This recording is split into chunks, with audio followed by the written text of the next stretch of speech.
are back, and we are so excited to be with Tom Nelson from the Lyceum from Monterey County, and we are going to continue along with our theme of empowering our youth through the arts. We're so fortunate in Monterey County to really be able to have so many organizations and so many people who are so dedicated, as you just saw with Juan Sanchez and you saw with Colleen Bailey, that these are people who are organizing things so that a lot of artists can become teachers, and teachers can really work with these students to do wonderful things through the arts.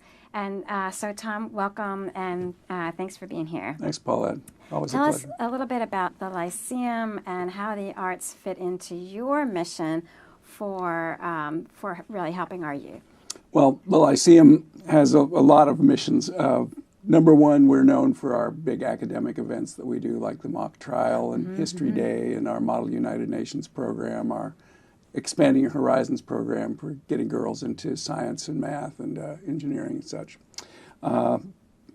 Spelling Bee, our other one.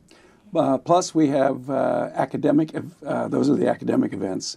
Plus we have enrichment classes, which are where the arts fit primarily, and summer camps also. The arts are predominant in our summer camps as So well. what got you started? You have these other things that you're doing. What led your group to think about it's time to incorporate the arts? What happened there? Well, number one, I think interest. Kids and adults really need the stimulation that art provides, and I think, you're talking about empowerment. I think that once you get into art, it does empower you to feel confident and have a lot of personal growth that can come out of that. So that's one of our main reasons. Plus, my wife Sharon is a retired educator and also was the arts coordinator and mentor teacher for the Salinas City Schools. So she brought a lot of her experience, and she talks to me about what things we need to be doing. So a lot of that has focused on art recently. So we're doing a variety of arts programs, which I'm sure you'll ask me about. But one of our main goals of late is to involve entire families. So we have we have the children with their parents sometimes, and sometimes just their parents, sometimes kids only. So we're broadening our age range, and so widening our scope to include everyone. And what happens for the families when they're all together like that with you? Well, often our classes are sort of scientific in nature, like scientific illustration, like botanical art. So both the student, the parent, and the child will come and take the same class at the same time, often sitting next to each other, which is nice. Beautiful. And so they're working together, and I think it helps with the family bonding, as well as increasing the skill sets of both. Beautiful. I understand we have some images. Let's take a look, and if you can just explain to us what we're seeing as we do. This is taken from our digital photo camp that runs every summer. Julie Turner is the teacher of that goes on for 2 weeks, and the images the kids come up with are absolutely amazing. This is a small piece taken from our collage class Lisa Handy is teaching. This is from a summer camp, Wild and Wonderful Art. They're making a mandala on the beach. Elena Purrier taught that class for us. This is that scientific illustration yes, you were talking about. They have this big program at CSUMB, and so a lot of this is painting the seashore. Again, we have so many talented local artists that come and work with us from the area and from without. So we've got quite a stable of teachers that are really excellent. And they come back to you year after year. Year after year. Just like the families. Right. This is illustrating the seashore. That was the final product you saw before, but this is the process.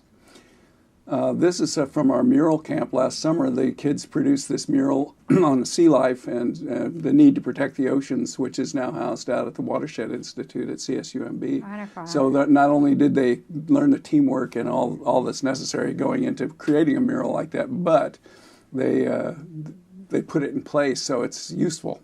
So it's on hinges now, and it stands up out at the Watershed Institute. Botanical illustration is another very big one. Erin Hunter, one of our teachers, is a fantastic artist. So she teaches how to observe and how to create botanical art. That's a sample. This is a sample of a batik project taught by pardon me, Kate Warthen, who is another wonderful batik artist, local. It's another class coming up very soon. This is a family collage class. Yeah. So we have a variety of this collage of making from nothing. I'm not sure. That looks like a digital photo camp product. Again, drawing from nature. Again, this is feathers collection. I'm not sure where that went. This is from our botanical drawing class.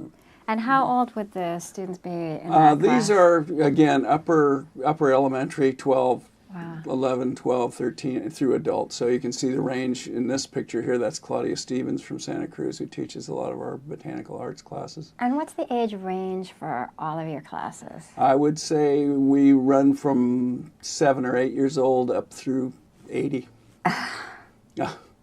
Yeah, we've one of our classes is digital storytelling, which we've done over at the Carmel Foundation. So you can see those memoirs at the Lyceum website. That's beautiful. They're fantastic. So that's just a sampling of what we're doing. And tell me more about when you look ahead. What are the kinds of things that you want to add to your programming, or how is it evolving? You know, how is your thinking evolving? Yeah, we're looking at more of the arts than just pictorial and tactile. We've actually got a salsa class coming up, so a couple of our Middlebury students who work for us are doing a class in family salsa. Oh, wow. So couples can dance together, and parent-child. Now also. You have a location on, is it 4th Street in Monterey? 6th Street, Monterey. Mm-hmm. But you must be using other locations, and you have them out and about. How do you manage that? A lot of our arts classes are housed right there, except for the one at the Carmel Foundation we do there in their computer lab. But most of it is in and around the Lyceum for our arts programs. So we're doing that, throwing in like math and art.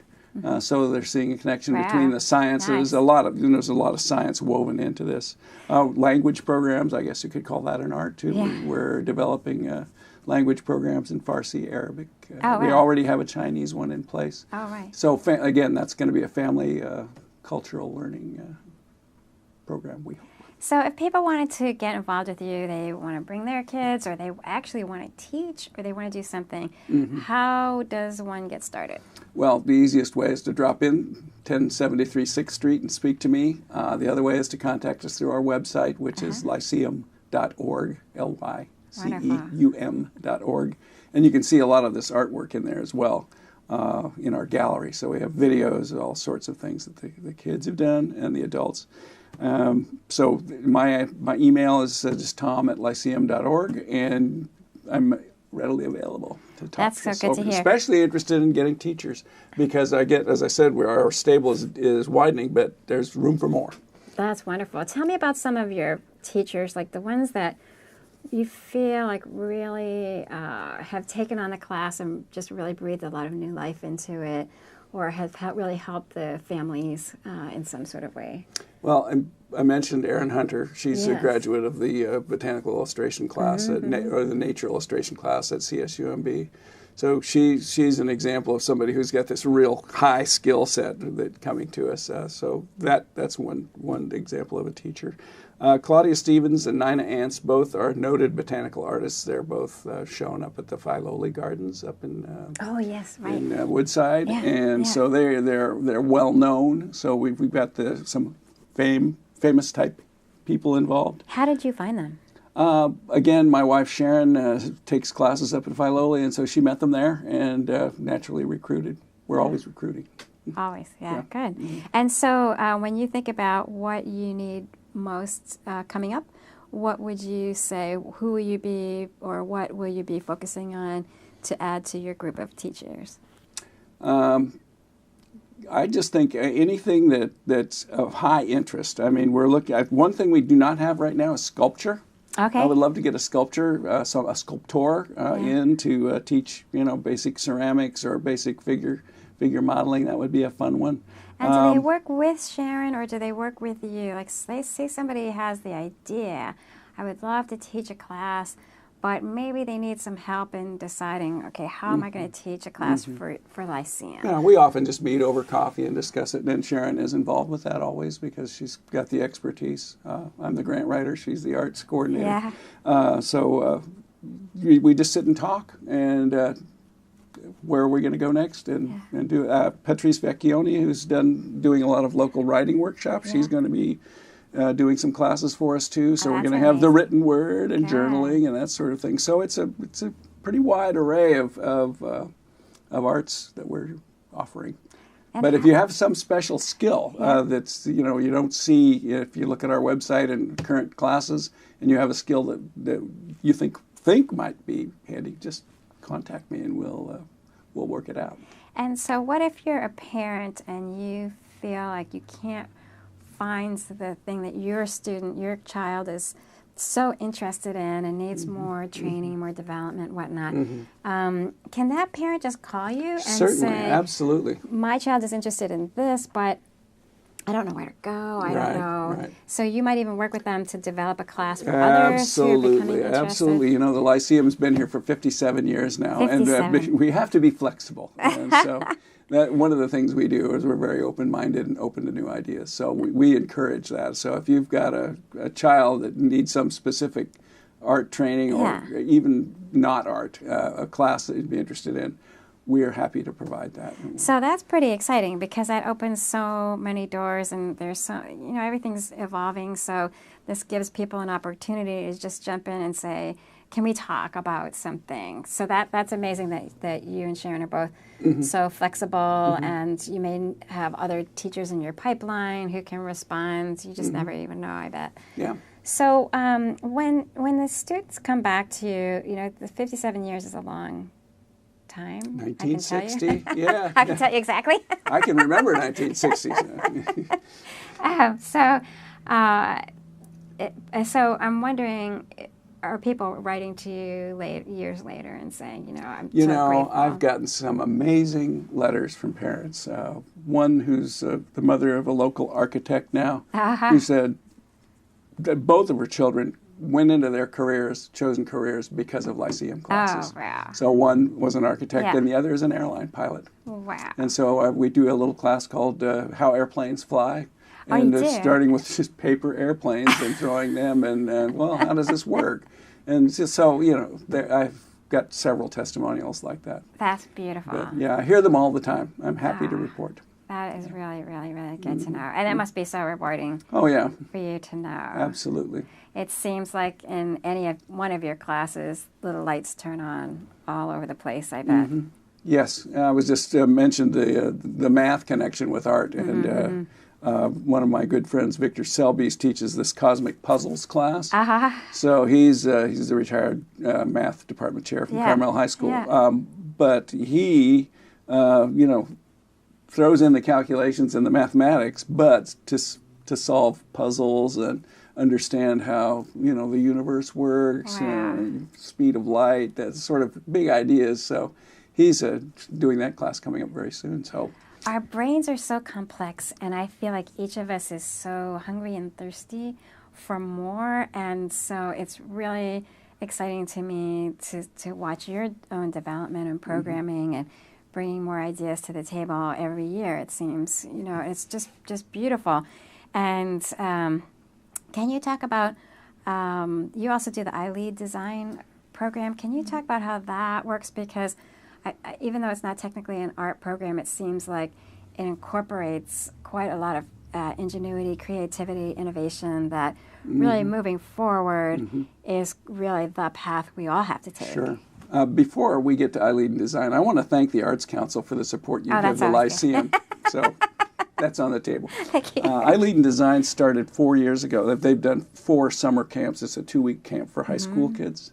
They break into teams of about 5 or 6 kids with a trained teacher from been through the Stanford Design School program, the Hasso-Plattner Design School, and so they all know about design thinking. So each team is paired with a community partner, and they've done things like redesigning the Seminole Transit Plaza down here in downtown Monterey.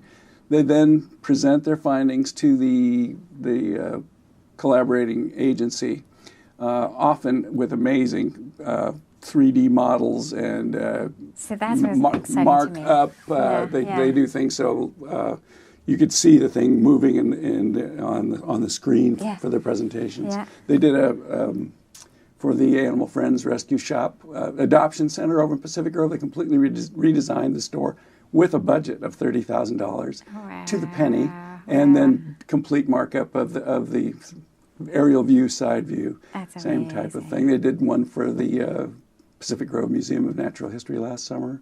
They've worked on a redesign of the old courthouse in Salinas. We've had 12 different agencies so far. And again, you can see videos of this at the Lyceum website. If you go to the gallery and look at videos, you'll see several of the presentations. So that's a great idea, whether somebody is interested in joining your team as a teacher, or whether they're a parent looking for something, or even if it's a teenager who says, I need to do something with my summer in addition to maybe working, in addition to maybe just hanging out and having fun. Right. There is something, it's a really great, it's literally professional development for Absolutely. young people. Yeah. I could say one more thing about Eileen Design. We are thinking about doing one over in Salinas this year, Wonderful. supported by a grant, I hope, Great. that will get 12 or 14 high school kids there, and then they'll learn the process and take it back to their high schools. So there's a little staff development component there, so they'll have a cadre of students who know how to do the design thinking process, and then they can take it back to their schools and That's beautiful. develop programs there. And you, what we were saying in the last... There was something I wanted to say. I don't remember what it was. Sorry. Well, we'll get back to that another day, and everything else can be found on your website in any case, right? Yes. In a perfect world, you'd be showered with money for all that you're doing. Oh, yeah. But in any case, if people even wanted to donate, they can still do that through the website. Oh, yes. There's the magic button, the feel-good button. Donate now. The last summer, speaking of students, we did have a young lady who's in Georgetown getting her master's degree in literature, taught a Shakespeare class for us. There So we that's go. another one. Beautiful. Example of learning as you teach. It's such a great experience to talk to you today. Thank you. Always a pleasure Thank you. working with you, Paulette. That's the truth.